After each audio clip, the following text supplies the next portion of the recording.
Hola, ¿cómo están? Estamos en Mesa Central, el programa, su programa, en donde les contamos las 3 noticias más interesantes de la semana de una manera divertida y ojalá muy analítica y muy ilustrativa para ustedes.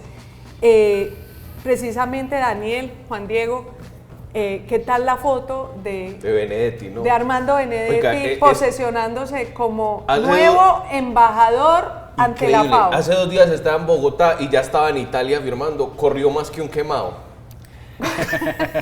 ¿Sí o no? Pues quemado estaba y más por eso corrió tanto.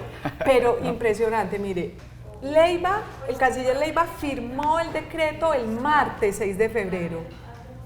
El miércoles 7 de febrero él ya estaba en Roma y se posesionó el jueves, el miércoles. Claro, el jueves, porque el jueves 8 de febrero nosotros nos levantamos aquí con la noticia. Con la noticia. Benedetti, muy cachaco allá, recibiendo la notificación o firmando, ¿no? Jurando. La posesión más rápida de la historia, eso es Speedy González, Speedy Benedetti, porque cuando a uno lo nombran embajador, que pues yo no he tenido el placer, se demora uno haciendo las vueltas, los papeles aquí, porque aquí el gobierno exige unos papeles, haciendo el menaje para llevárselo a Roma, pero él fue en menos de 24 horas ya estaba posesionado. Es que y aún así no quedó tan contento, que dijo que era la última opción. ¿Qué fue lo que dijo? Me pareció hilarante ese comentario de Benedetti, porque él, claro, él vio que había mucho ruido. La gente estaba diciendo, ¿cómo este tipo que dijo que metió 15.000 millones de pesos a la campaña, que ha tenido un montón de escándalos, lo nombran de embajador?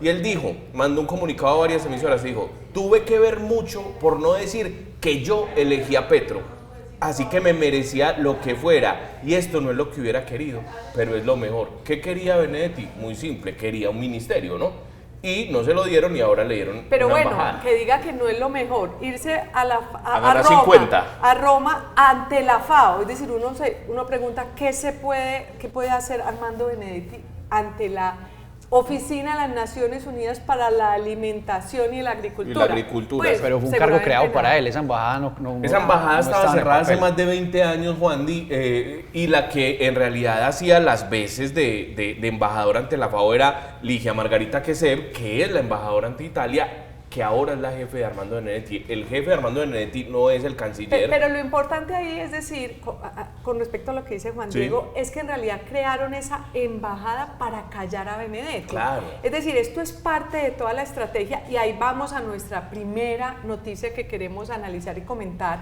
que tiene que ver con todo lo que ocurrió este jueves en la Corte Suprema de Justicia, las marchas que se produjeron, porque en realidad lo que pasó, esto de Benedetti es parte de toda la estrategia del gobierno y del petrismo para tratar de evitar que a Gustavo Petro o a la campaña de Gustavo Petro lo investiguen, porque están investigando a su hijo Nicolás Petro, están investigando la campaña de Ricardo Roa, el gerente de Ecopetrol, porque el gerente de campaña del presidente de Ecopetrol, y si llegan a encontrar finalmente la Fiscalía o la Corte Suprema que hay alguna irregularidad, pues queda muy deslegitimado el gobierno de Gustavo Petro. Entonces, ¿qué pasa? Como Armando Benedetti fue uno de los que armó el escándalo el año pasado, ya vamos a completar, no todavía un año, pero ya van por ahí 8 meses, él armó todo el escándalo y él dijo, si a mí no me paran bolas, nos vamos todos para la cárcel. Que eso es muy diciente con lo que acaba de decir, ¿no? Yo me merecía mucho más, es la misma pelea de hace un año. Es decir, me dejé callar por poquito. Por 50 millones al mes, que es el sueldo que va a tener. No, y no creo que sean solo 50 millones al mes. Según fuentes de buena fidelidad, tiene una mermelada importante, gastos de representación. Y en empresas, y aquí tiene la mermelada en empresas importantes como Ecopetrol y en otras entidades del Estado tiene también su mermelada. Entonces digamos que él de pronto ya se va tranquilo con eso. Pero entonces esto parte de una estrategia, claro, callan a Benedetti dándole un puesto en Roma muy importante. Benedetti se dice que ha tratado de buscar la nacionalidad italiana y mientras tanto el presidente Gustavo Petro llega y dice, esa misma noche que se sabe que suben la hoja de vida de Benedetti como embajador, el presidente Gustavo Petro trina que a él lo quieren tumbar, que los poderes lo quieren tumbar y reseña el caso de la Fiscalía con las investigaciones a su hijo y reseña también a la Corte Suprema de Justicia que porque no había elegido fiscal. Eso fue tipo viernes, el viernes de la semana pasada. Es decir, en menos de una semana el petrismo y el presidente Gustavo Petro armaron una narrativa de que iba a haber un golpe de Estado y que en el golpe de Estado tenía que ver la Fiscalía que porque investiga FECODE, cuando investiga FECODE, porque si FECODE dio 500 millones de pesos para la campaña, la Fiscalía está investigando los sobrecostos en la campaña y entonces le corresponde investigar a FECODE. Y la Corte Suprema que porque no le elige fiscal. Entonces, según Gustavo Petro... Viene un poco antes, incluso, desde la suspensión a Leiva por parte de la Procuraduría, que empezó a hablar él le sumó cosas como si que el Estado operara, que la Fiscalía hiciera su trabajo, que la Corte Suprema hiciera su trabajo y que la Procuraduría hiciera su trabajo, como si eso fuera un golpe de Estado. Al contrario, era el gobierno de Gustavo Petro al mantener a Álvaro Leiva, porque Álvaro Leiva se quedó en el cargo 15 días a pesar de que la Procuraduría lo había suspendido, y eso según la ley es perentorio, ya hay, la Corte Constitucional ha dicho, es inmediata la suspensión, no es que puedo esperar, no es que un funcionario puede esperar lo que le provoque ahí a ver cuándo, no, se tenía que ir. Entonces era precisamente el gobierno de Gustavo Petro el que estaba yendo contra la Constitución. Este sí es un verdadero golpe de Estado, y de hecho por eso, ante las presiones y ante las críticas de los mismos cercanos a Gustavo Petro, como Rodrigo Primi y otros, pues decidió dar un paso al costado el canciller Leiva. Y ahora le llega otra investigación a Leiva por desacato también de la Procuraduría y le compulsaron copias a la Fiscalía. Pero en este desorden de país, entonces no sabemos si como Leiva estaba suspendido y si como firmó el decreto posesionando a Benedetti el jueves, si es válido o no y qué consecuencias tiene.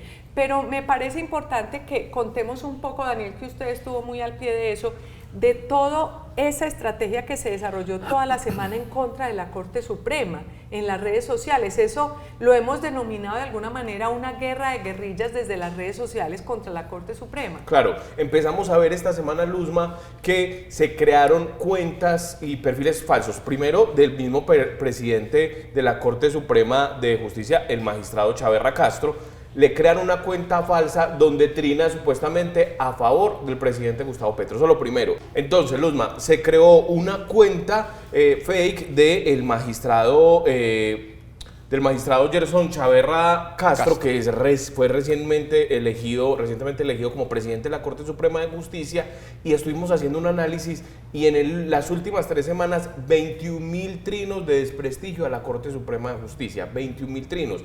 Muchos en Colombia y otros distribuidos en Estados Unidos, en países de África, en países de Europa, lo cual nos mostraba que se trataba de una estrategia para desprestigiar a la Corte Suprema de Justicia. Incluso hicimos una revisión de los trinos el fin de semana pasado y lo que vimos es que estaban tratando de reactivar todo el mecanismo que habían utilizado durante el paro nacional del 2021, que luego dio lugar al estallido.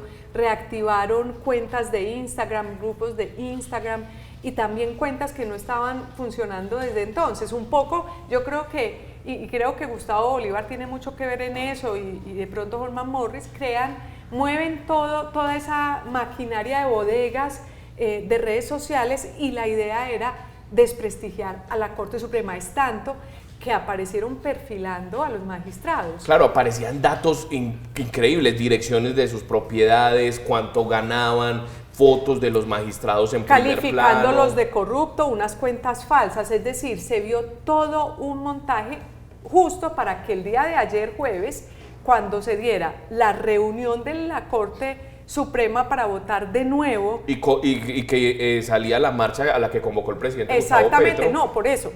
Porque era el día, porque era el día en que la Corte debía definir el fiscal. Fue que hicieron esa marcha el mismo día e inicialmente decían que iba a llegar a la Corte, luego la cambiaron para la Fiscalía, pero finalmente llegó mucha gente a la Corte, al punto que se trataron de meter en varios momentos, desde muy temprano en la mañana. Estuvo un periodista del Colombiano allá muy temprano y hasta más o menos las 4 de la tarde nos informó que hubo varias intentonas de meterse. ¿Quiénes estaban allá? Allá aparecieron maestros de FECODE. Él mismo me cuenta que había maestros de FECODE desde Putumayo, que decían que habían ido con sus propios recursos desde Putumayo hasta Bogotá. 1, 2, también había estos jóvenes que se hacen llamar juventudes o jóvenes Pero mire, con Bolívar. entonces, mientras Gustavo Petro recibía al presidente de la Corte el miércoles en la noche o el martes en la noche, en ese trino ambiguo que trataba, hizo, ¿no? Y trataba de decir que él no estaba en contra de la Corte, todo el petrismo alborotado en contra de la Corte, al punto de que mire lo que pusieron en un trino, activistas del cambio. A esta hora seguimos en el Palacio de Justicia. La consigna es simple: no salen los magistrados hasta que la Corte Suprema de Justicia elija la nueva fiscal. Nadie me sale. Y casi se metieron, porque finalmente, como hacia las 4 de la tarde, sí, bloquearon la salida de los magistrados que ya habían votado y querían irse a sus casas. Claro, pero había una arenga ahí muy complicada y era que no podían salir hasta que no eligieran fiscal. Ya habían votado y claro, lo que decían es: no queremos a Marta Mancera de fiscal, y tenían retenidos a los fiscales de una otra, a los magistrados de una u otra manera porque no podían salir. Pero fue el trino que claro, vos acabaste pero de lo leer. alarmante, exacto, lo alarmante de eso es que la procuradora salió a decir que los magistrados estaban secuestrados. Entonces yo le escribí inmediatamente ayer a un magistrado y le pregunté: oiga, la procuradora está diciendo que ustedes están secuestrados. Y él y le dije: ¿qué es eso? ¿Es cierto? Y me dice: es cierto, no podemos salir de Palacio. Y si no es por el trino de la Procuraduría y de la Procuradora, pues Margarita Cabello, no sucede nada con el presidente, porque ella le dice a la policía que la policía actúe rápidamente. Claro. Y ahí sale el presidente Gustavo Petro a decir: el que manda a la policía soy yo. Pero mire la contradicción. El presidente le dice: procuradora, usted no le diga a la policía, no le dé instrucciones, que el que manda a la Procuraduría soy yo, lo cual es cierto, solo a la policía, lo cual es cierto porque la procuradora puede sugerir, pero no puede ordenar. Pero luego el presidente, sectores petristas, bodegas petristas, salen a decir que a los bloqueadores, a los que estaban bloqueando, los gasearon la policía enviada por Carlos Fernando Galán. Entonces, cuando es para bien, es del presidente Gustavo Petro. Cuando es para mal, son todos los demás. Se acomoda el argumento. Son todos los demás, pero me parece muy preocupante lo ocurrido, porque yo creo que la intimidación escaló. Toda esta estrategia que construyeron toda esta semana, de la que venimos hablando, escaló hasta el punto de decirles: tenemos aquí una gente que es capaz de metérseles a ustedes. Lamentablemente, y no vamos a hablar de lo ocurrido en 1985, porque pues no necesariamente es lo mismo, pero digamos que muchos en redes sociales recordaron que realmente quienes han tratado de atentar contra la Corte Suprema parece que fueran los mismos en 1985 y ahora. De todas maneras, lo que ha salido de este episodio es que la Corte Suprema, que entonces votó y no resolvió nada, no se dejó presionar finalmente. Hicieron dos rondas y no hubo elección. Tenían que tener más de 16 votos. Entonces se ratifica que en Colombia las instituciones tienen, a pesar de que las critiquemos, que las cuestionemos, tienen una fortaleza que permiten que todavía el equilibrio de poderes funcione y el país siga gozando de democracia.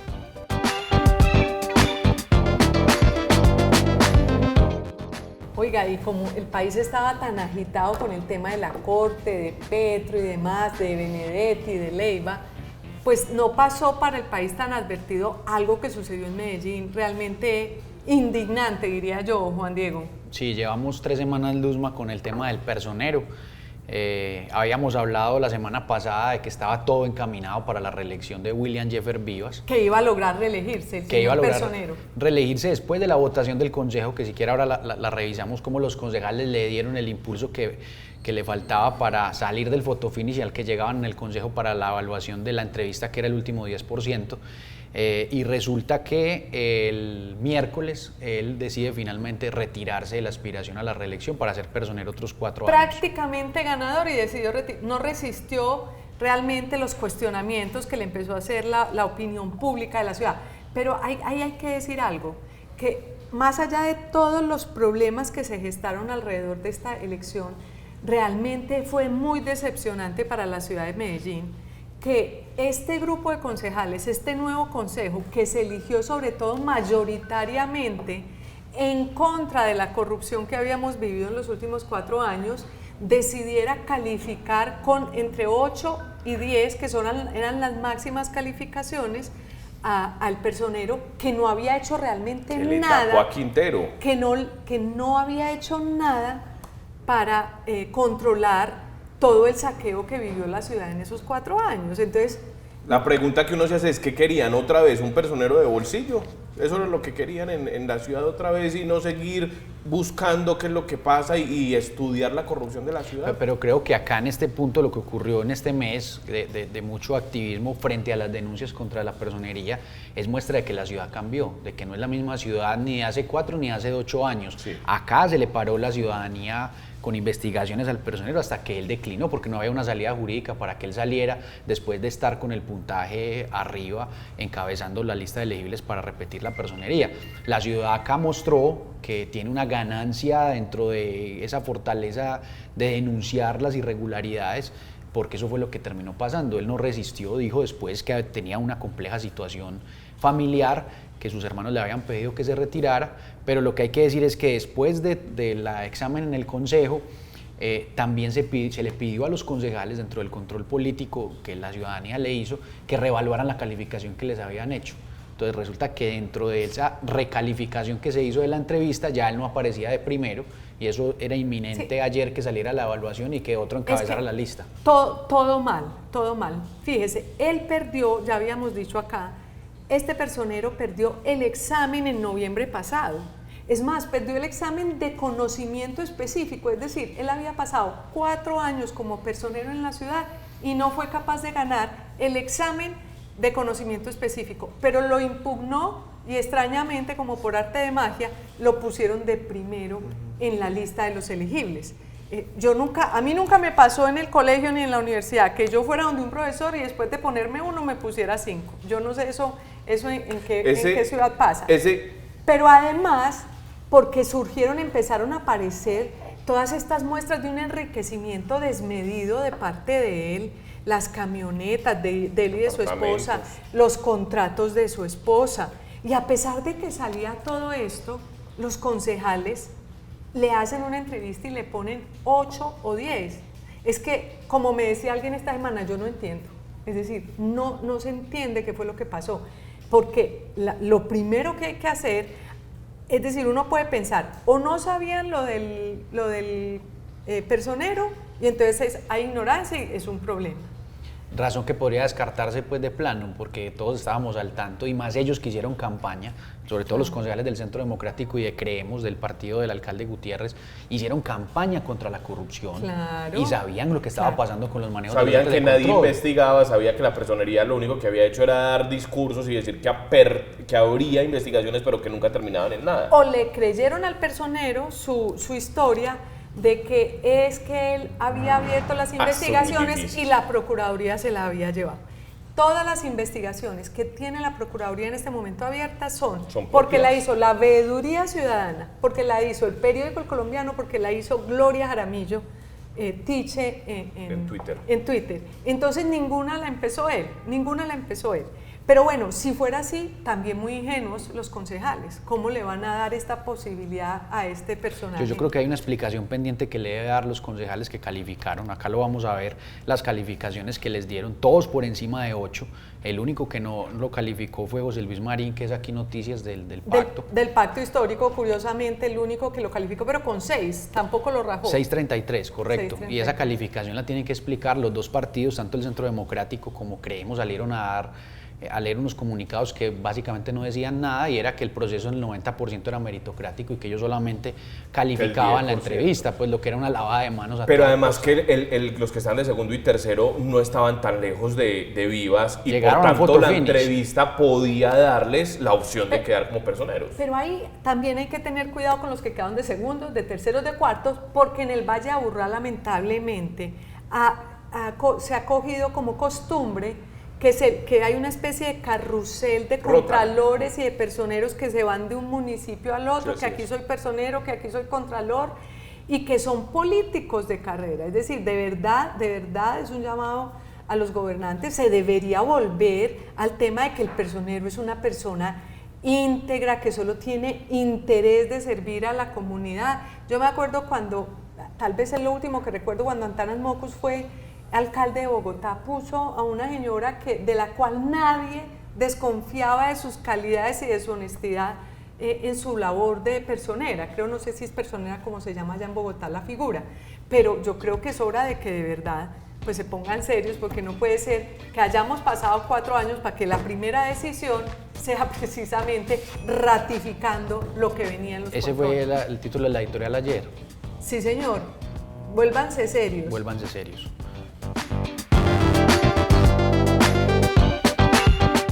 Bueno, y llegamos a nuestro tercer y último tema de mesa central, una noticia, un golpe importante para Antioquia.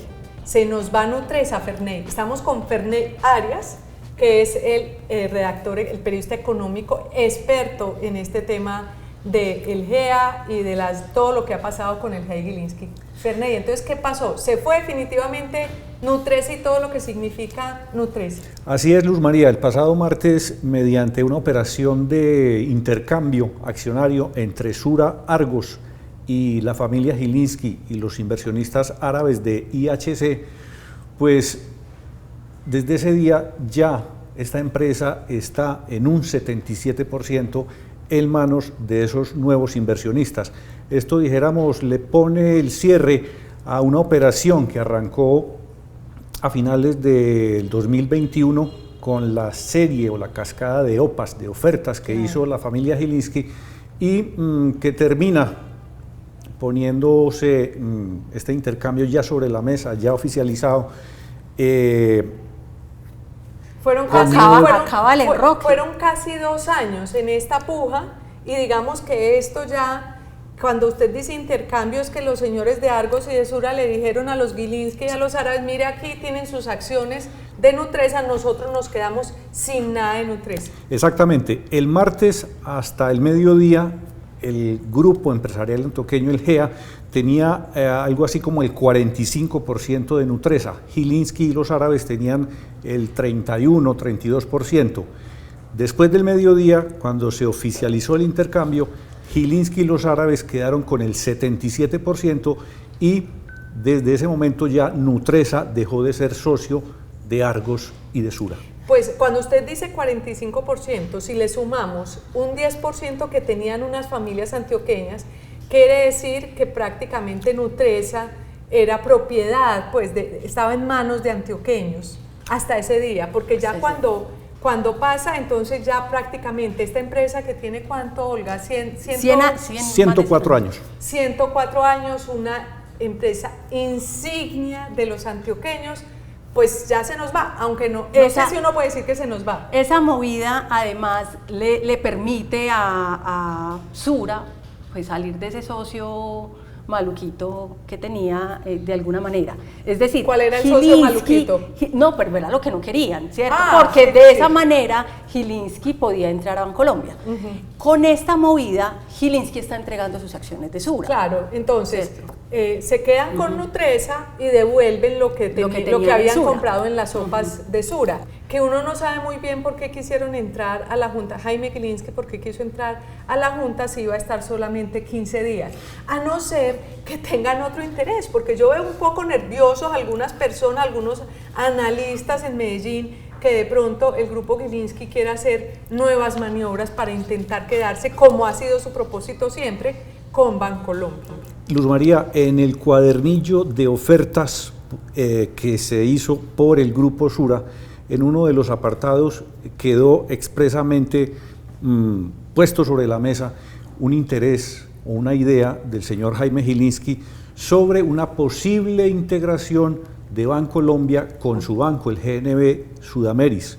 Él explicaba ahí que si llegaba a tener una posición relevante como accionista del grupo Sura, pues que tranquilamente podía plantear ese tipo de negociación y que eso estaría sujeto a la regulación y a los vistos buenos de las autoridades. No queda claro si en este momento es letra muerta. Sí, letra muerta. En ese momento es letra muerta. Seguramente Argos, que va a quedar como el socio mayoritario en Sura, o sea, el dueño más grande de Sura, pues va a llamar a asamblea para tomar decisiones, quiénes van a ser los nuevos para miembros cambiar de la junta, para cambiar esa junta. Lo que sí ya hizo Gilinski, que el lunes va a tener la asamblea donde va a hacer los cambios que tengan que hacer. Exactamente, después del martes, cuando se produjo el intercambio, pues no va a pasar ni siquiera una semana para que él convoque ya con esa mayoría que tiene, tome las riendas, saque de la junta directiva de Nutresa a esos cupos que tenía el GEA en esa asamblea para apropiárselos y disponerlos. Les pregunto, ¿ustedes creen que Nutresa se va de Antioquia? ¿Qué creen? Gilinski ha dicho que no. Luz María, yo aquí pongo el espejo retrovisor y recuerdo, por ejemplo, cuando la firma Casino vino y compró el Éxito, pues eso pasó hace muchísimo tiempo. Los almacenes Éxito siguen operando en Colombia, es una de las empresas con mayor número de empleados y hoy, o hasta hace poco, Casino, los franceses, le vendieron el Éxito a un empresario salvadoreño. Y ejemplos podríamos poner otros, el de Pintuco, por ejemplo. El de Pintuco. Se ha ido desgranando la mazorca de las empresas antioqueñas. Las familias y esos empresarios antioqueños que hace 100 y tal vez más años constituyeron hoy unos emporios y unas empresas muy grandes para nuestra economía, pues en virtud de circunstancias, de cosas que han pasado y la globalización y tal, pues han tenido que entregar esos negocios y ahorita pues siguen acá generando empleo y generando impuestos para el país. Lo que ha dicho Gilinski al respecto en sus cuadernillos y en algunas entrevistas es que pretende que Nutresa continúe en Antioquia, inclusive ha dado un espaldarazo a la administración y al presidente de la compañía diciendo que los va a mantener. Yo recuerdo ahí, Olga, que cuando Jaime Gilinski lanzó la primera oferta por Nutresa, una de las periodistas que tuvo la posibilidad de entrevistarlo fue justamente Luz María. Luz María le hizo la pregunta, además de Nutresa, ¿usted qué más quiere? Y el señor en ese momento le dijo, no, yo quiero el negocio de alimentos y tal, pero no habían pasado 2 semanas cuando lanzó la oferta por Sura. Pero finalmente quedó con los alimentos. Yo lo que creo es que, digamos que da una cierta nostalgia que ya no sea de los paisas Nutresa, porque ahí están las chocolatinas Jet, está Noel, las galletas Zenú, Noel, está son Zenú, 7 categorías de una cantidad de marcas pues, que eran las que uno Café. llevaba en el mercado cuando uno iba a mercar hace tiempo, pues era... La mamá de uno no ponía salchichas, sino salchichas Zenú, galletas, sino galletas Noel, era así, eso da cierta nostalgia. Pero de todas maneras yo creo que es un cambio incluso positivo para Antioquia, porque Antioquia ya no es solamente esas grandes empresas. Antioquia, como lo hemos contado mucho en El Colombiano, tiene una cosa emergente de unas industrias creativas, de unos emprendedores tecnológicos que ya también están pidiendo campo y que estas industrias también se han internacionalizado, nos han demostrado y que pueden ser dueñas otras personas mientras se mantenga el gobierno corporativo que garantiza buena situación laboral, buena inclusión, pues no es problema que sucedan esos intercambios. Y otra cosa, por ejemplo, que ha dicho Gilinski en esos espacios es que va a mantener listada Nutresa en la Bolsa de Valores de Colombia, ¿cierto? Es decir, va a seguir en nuestro mercado. Y que va a mantener al presidente, lo había dicho en otras ocasiones. Y seguramente pues moverla de Medellín es difícil, yo creo, va a seguir entregándole impuestos y bienestar a la ciudad. Lo que sí es claro es que hay un cambio de administración, otra manera de hacer negocios, otra manera de moverse en un mundo globalizado y pues yo estoy convencido que las empresas, las factorías, las productoras de chocolatinas, de galletas, de salchichas, de helados, pues van a seguir en Colombia y con estos nuevos socios, con estos nuevos inversionistas, los árabes que tienen una billetera abultada y se saben mover por el mundo, pues posiblemente, pensaría yo, en algún tiempo veríamos a las chocolatinas Jet, pues no solo en esos 9 mercados estratégicos que tiene hoy, sino en un espectro más amplio. Muy bien, Ferney, muy bien, Olga, muchas gracias. El señor de las galletas ahora es Jaime Gilinski y su hijo Gabriel Gilinski. Hasta acá estuvimos en nuestro programa de hoy de Mesa Central. Muchas gracias por acompañarnos, que tengan un excelente día.